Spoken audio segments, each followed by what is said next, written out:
Now, before we discuss the methods that we can use to send files, let's talk about metadata.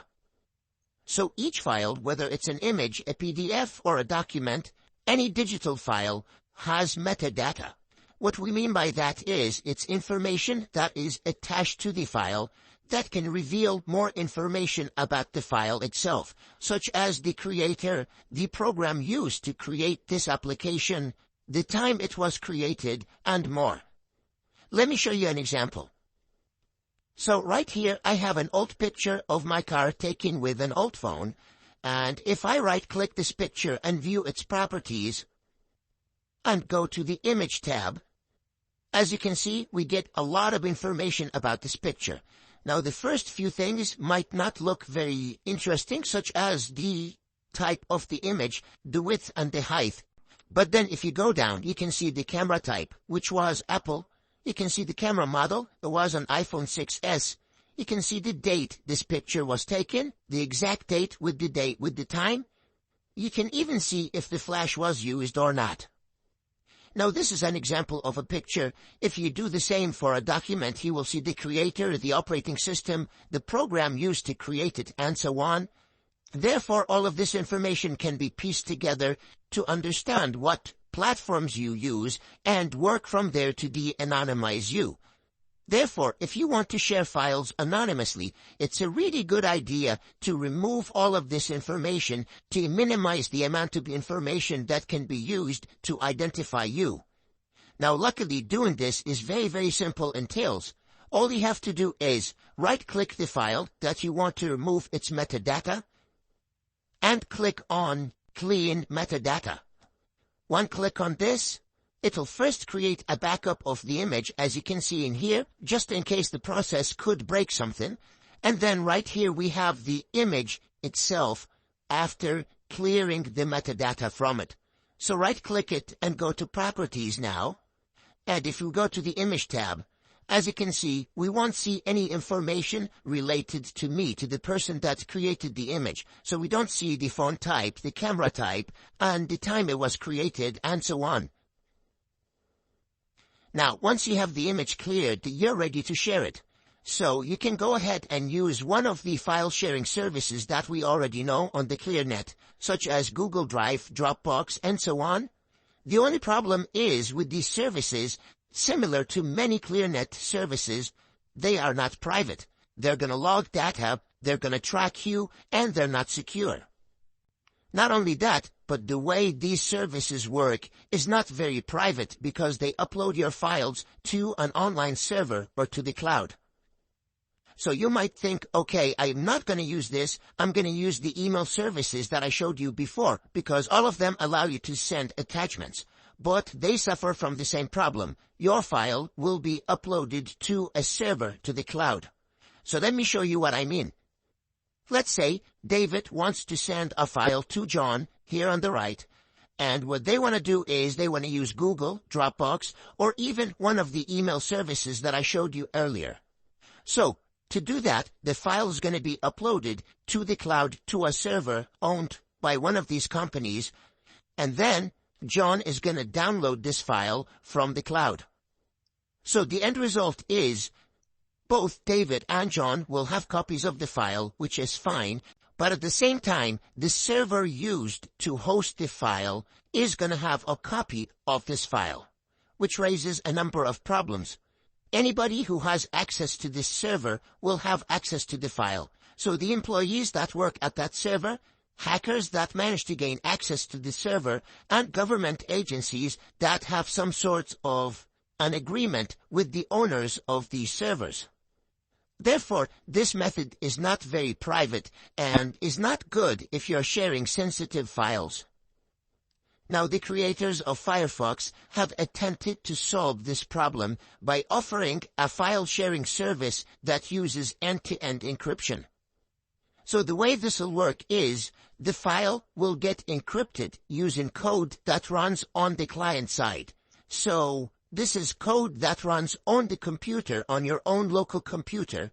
It'll encrypt the file that you want to share first, and only then your file is uploaded to their server, and then you share a special link that contains a decryption key with John. John will use this link to download the file, and because the link contains the decryption key, John will be able to decrypt the file and read its content. Now, let me show you how this works so you have a better understanding of it, and then we'll discuss the cons of this method. So, let's go back to my Tails computer, and I'm going to try to share the same image that I cleaned that has no metadata at the moment. And keep in mind, this image is stored in my Tor browser directory, because remember when we spoke about how Tor browser is configured on Tails, it can only upload and download files stored in the Tor browser directory. So the image is in the right place, and it contains no information that can be used to identify me. The only thing that's left to do is upload this image. I'm going to go to my Tor browser, and I'm already at the file sharing service offered by Firefox. You can access it by going to send.firefox.com. I will include that link in the resources of this lecture. And as you can see, it's very simple, very easy to use. All you have to do is click on the file that you want to upload. You'll be at the Tor browser directory by default. You want to pick the file that you want to share. This is my image. And we're going to click on Open to start uploading it. Now you can actually select multiple files by clicking on the plus here. You can actually configure this file to expire after a certain amount of downloads, for example, after 1 download, or you can set up an expiry date so it expires after 5 minutes, an hour, a day, or 7 days. You can also protect the file with a password by ticking this box. So I'm going to keep everything to the default, and I'm just going to click on Upload. And perfect, as you can see, we have the download link right here. So you can copy this and share it with the person that you want them to download. So I'm going to click on Copy to copy it, and then I'm going to go on a new tab and paste the link.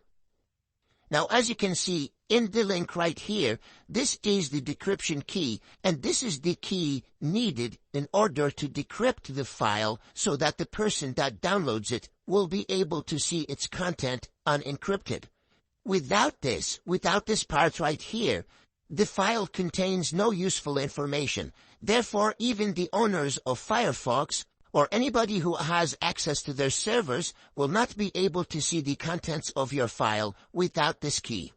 And keep in mind, this key gets generated by code that runs on the client side, by code that runs on your browser. So it's not code that is running on their servers. Therefore, they should not be able to see this key. Now, if we hit Enter, as you can see, we'll get a download page, and if we click on Download, it'll first decrypt the file, again using code that runs on the client side on your own local computer, and then you'll be able to download the image. Let's just call it 22. Save. And that should be downloaded. So if we go here, you can see we have the image which is identical to the image that we uploaded. So that's perfect. Now, this method might seem secure, and it is more private than uploading your files using Google Drive or Dropbox and all of them, but there are still a number of things to keep in mind. First of all, the link contains the decryption key. Therefore, anybody that has access to the link will be able to download your file and see its content. Then we have the other problem. Do we trust that server? Now, I know I said that the file will be encrypted before uploading it to the server, and the encryption will be done using code that runs locally, so the server does not know the decryption key. But do you really trust that this code will never change? What if a hacker gains access to Firefox servers and modifies the way this code works so it actually sends the key to their server or to his own server?